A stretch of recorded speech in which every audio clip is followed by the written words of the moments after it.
قال رسول الله صلى الله عليه وسلم اليوم أكملت لكم دينكم ورضيت لكم الإسلام دينا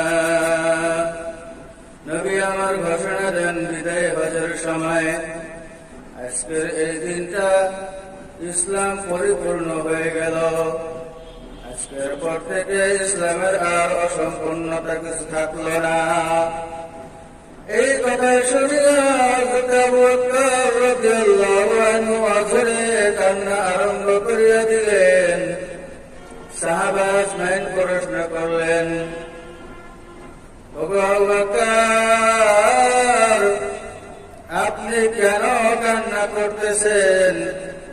নবী আমার যেই ঘোষণা দিয়েছেন সেই ঘোষণাতে তো খুশি হওয়ার কথা, কারণ ইসলামের বিধান সম্পূর্ণ হইল, নতুন করে আর কোন বিধান আসবে না।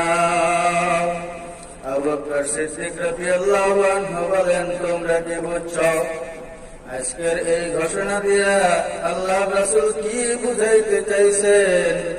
সাহাবা আজমাইন বললেন, আপনি বলেন কি বুঝাইতে চাইছে?